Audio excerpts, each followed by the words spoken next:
Hello preparedness people, and welcome back to the Biggs Prep. My name is Cynthia, and today we are doing a vlog style weekend of food preservation. I've got a grocery haul, I've got my fridge full, I've got the freezer, I'm gonna be canning. It's 4th of July weekend, I have an extra day off, so let's get right into it. I got these 2 packs of chicken. Look, $8.58. $8.58. I am loving it. These are chicken leg quarters. They were a BOGO and they were $1.99 a pound. I remember when you could get chicken leg quarters for 39 cents a pound sometimes, but I was thankful to get these. $4. They're going straight in a pot. Let's see what my fridge looks like before a weekend of food preservation. This is completely insane. Look at it. Oh my gosh. Down here, zucchini, coleslaw, all kinds of good stuff. There's potatoes. We've got strawberries for a dessert for my recovery meeting. This is chicken broth, hamburger, more hamburger, ribs, more zucchini, some eggs, some blueberries. There's just so many things in here. I've got some stuff to do, some party food for my recovery meeting for 4th of July. These are gonna go to the chickens. This is chicken broth and chicken pieces. That probably has to go to the chickens. Mr. B went catfish gigging and got us all kinds of catfish. That needs to be put into the freezer. Half an onion. This is just full of random stuff that wouldn't fit anywhere else. It's just complete and utter insanity in this fridge, and I'm going to fix that. If you could press the like button on this video and leave me a comment, you do not know how much that helps me with the YouTube algorithm, and it helps the channel. It's free for you, and it helps me out so much. So if you could leave a comment, even like, hey, I'm enjoying your content, I really would appreciate it, and hit that like button. In a homestead kitchen, things are always very busy. I've got seed saving. I've got a couple of things that need to just be put where they need to go because I have been so busy. Our neighbor gave us this beautiful box of corn. Corn this week at my store was 2 for $1. This is a great savings to our budget. In a busy working kitchen, there's often things that need to be done, including the dishes. These I just got in yesterday. $40, $40 for 2 things of beef bouillon cubes. Yep. In Turkey, the price of food went up over 80% inflation in just a short period of time. Food preservation is now more important than ever. This could happen in the US with only a moment's notice. Okay, we've got hamburger started for spaghetti. Next, I'm gonna put up these catfish. Look how honking this catfish is. Look how big this fish must have been. It's huge. These are gonna go in the freezer. I know Mr. B had wanted to do these this weekend, but tomorrow's Monday and I already have ribs on the menu. So these bad boys are going in the freezer. All done and ready to set in the freezer. Time to switch gears and do some canning. I'm gonna can up all of those chicken pieces that I put in the crock pot last night. I just want to take a second and celebrate how gelatinous this broth is. It's gorgeous. Only, like, if you know, you know. This bone broth is gorgeous. With prices rising on meat every time I go to the grocery store, I was really thankful to find all of this chicken for $8.58. I made it my mission to try to get as much of the value out of the chicken as possible. These jars can be used for chicken and rice, chicken with gravy over potatoes, or a soup starter. This one didn't fit. My canner only fits 8 wide mouth pints, not 9. After I picked off all of the bones of the chicken, I threw the bones in the crock pot with some chicken bouillon to make another round of bone broth, really trying to stretch out that $8.58 that I spent. I've got the chicken in the canner. I'm just gonna go ahead and pick through all of these bones, get the broth out so that we can use it. All done. Look at how much extra meat was on those bones after I picked them, and the great broth too. There's my bone pile, and technically I could dehydrate these and crush them up and put them in my garden if I wanted to. I think what I'm going to do is just put them in the compost pile. Stinky. I prefer to keep my spices in glass jars. Let's get that bouillon transferred over. Here's me acting goofy with the Seminole pumpkins that I grew. I am so proud of these pumpkins. I was trying to get a still shot for Instagram, and that's the best way to do it, is to just do a short little video. I'm rubbing the pumpkins with some olive oil and putting them in the oven.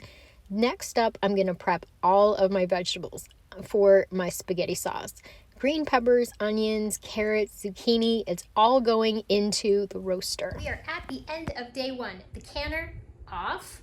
In here is one of my Seminole pumpkins just kind of finishing. The oven is off. Spaghetti sauce in, and I'm gonna spin you around and show you the rest. Spaghetti sauce. This is peppers and tomatoes from our garden. There's carrots, zucchini, pepperoni, hamburger, sausage. You name it, it's in there. It's gonna roast in there for probably 24 hours. At the end of day one, I wanted to show you what my refrigerator looks like. We have prepped all of the fruits, vegetables, put the eggs away. I've got chicken yet to can, and that big thing down there is ground beef. There's a shot of the drawers and my seed saving area, kind of consolidated things. Put the pumpkin seeds out to dry.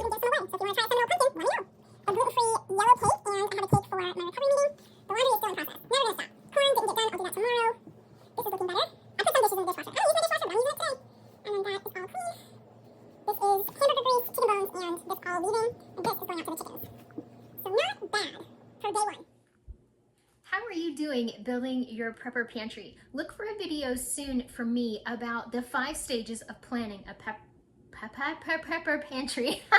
Say that 5 times fast. The 5 stages of planning a prepper pantry. My canning day was cut short when I went to our recovery meeting potluck dinner. Very excited to go. There were all kinds of delicious things to eat. I'm trying very carefully not to show anyone's face. We had so much food and everyone really enjoyed it. We do this every year to celebrate our freedom from addiction.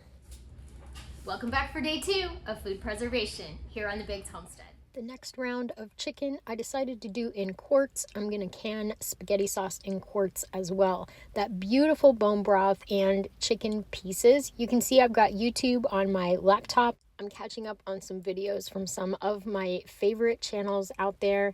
The spaghetti sauce was hot and the canner is also warm. My chicken broth I heated up so that I could have hot jars, hot canner. If you're interested in learning more about canning, I have several videos on my other channel. The canner is on and I am switching gears to prepping candy. I bought all of these hard candies at Walmart for 98 cents a bag. The sugar shortage has me very concerned because I am a sugar addict, freely admit it. I was so excited when 2 bags fit in 1 quart jar. These are going to store for a very long time on my pantry shelf. I love M&Ms and the classic milk chocolate M&Ms are gluten-free. Here we go. We've got root beer barrels, butterscotch discs, lemon drops, cinnamon hots, 2 big things of M&Ms, and then a smaller thing of M&Ms. I'm gonna keep adding to the M&Ms. These candies right here, can you imagine being like in a SHTF, you're hot, you're stressed, you're ridiculous, you're, and then all of a sudden you get one of these. Imagine how much dopamine your brain is gonna get off of like a root beer barrel. So sweet, so delicious, so calming. And then let's not even talk. These are my hurricane supplies. Chocolate is a hurricane necessity in my house. These are gonna last a really long time. Next time I get my food saver out, I will food saver all of these jars. But for today, they're just going in and getting ready for that. Hope you're getting some great ideas out of this video. I saw the candy thing on Pinterest and I thought it was genius. Round 2 of spaghetti sauce going into the canner. It is 3 o'clock on Monday, July 4th. And I have this much spaghetti sauce left in the roaster. Not so bad. And then over here, we've got pumpkin seeds from my Seminole pumpkin. I'm giddy about this, not kidding. And so far out of the canner, they're still bubbling. I have 4 quarts of, this is chicken, this is turkey that Mr. Big shot and it was in the freezer, and the chicken broth. And then this is chicken with bone broth. And 3 quarts of spaghetti sauce. So not bad. 4th of July, Monday night, we had pork ribs, elote corn, and coleslaw for our dinner. There was even enough to pack the next day for lunch. Monday night, just before bed, taking the cover off the canner and 7 more beautiful quarts of spaghetti sauce. Now I have 10 quarts of spaghetti sauce for Mr. Biggs to enjoy on a work night. It'll be so fast to open up a jar and put it over some cooked quinoa noodles. We ended up with 4 quarts of chicken or turkey pieces with broth. And let's not forget about these 8 beautiful bone broth with chicken pieces. That made this about, well, less than $1 a jar. In the end, I ended up with 10 beautiful pints of canned hamburger. Thanks so much for watching. Hope you got something out of the video. And remember everybody, I'd rather be a year early than a day late.